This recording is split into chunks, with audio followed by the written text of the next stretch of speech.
जय श्री राधा कृष्णा। आमलिका एकादशी यानी आंवला शास्त्रों में उसे श्रेष्ठ स्थान प्राप्त है।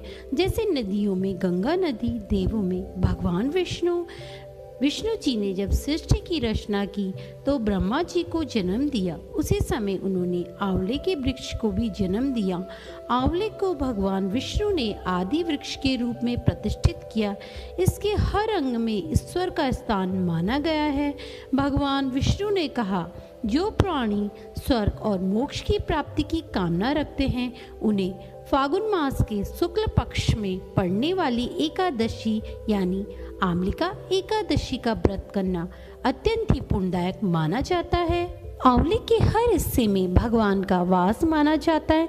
इसकी जड़ में श्री विष्णु जी का, तने में शिव जी का और ऊपर के हिस्से में ब्रह्मा जी का वास माना जाता है। आंवले के वृक्ष के स्मरण मात्र से गौदान के समान पुण्य फल मिलता है और इसके स्पर्श से कार्य का दुगना फल मिलता है, जबकि फल खाने से 3 गुना पुण्य फल प्राप्त होता है। ये जानते हैं आमलिका एकादशी का व्रत कब रखा जाएगा। फागुन मास के शुक्ल पक्ष की एकादशी तिथि का प्रारंभ होगा 26 जनवरी 2026 को रात्रि 12:34 पर और फागुन मास के शुक्ल पक्ष की एकादशी तिथि का समापन होगा 27 फरवरी रात 10:33 पर।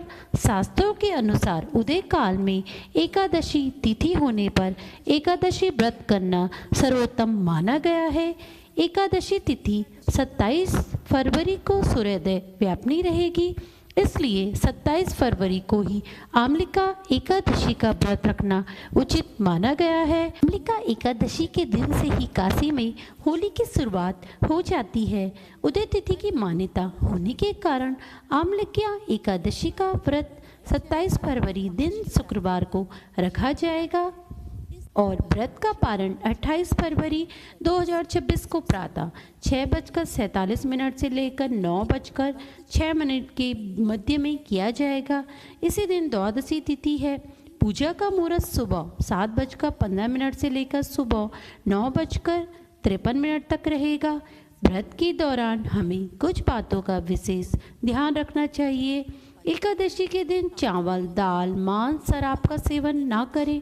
भोग में आंवले से बने व्यंजन, मखाने की खीर, साबूदाना, नारियल और घी से बनी मिठाई चढ़ाए। जरूरतमंद को भोजन, वस्त्र, अन्न दान दें। आमलिका एकादशी व्रत करने से व्यक्ति को भगवान विष्णु के साथ आंवले के पेड़ की विशेष रूप से पूजा करनी चाहिए और कम से कम 7 बार परिक्रमा अवश्य करनी चाहिए। इस प्रकार इस दिन व्यक्ति को यथासंभव आंवले का पेड़ लगाना चाहिए और दान करना चाहिए। आमलिका एकादशी व्रत पर शाम के समय आंवले के पेड़ के नीचे शुद्ध घी का दिया जलाना चाहिए।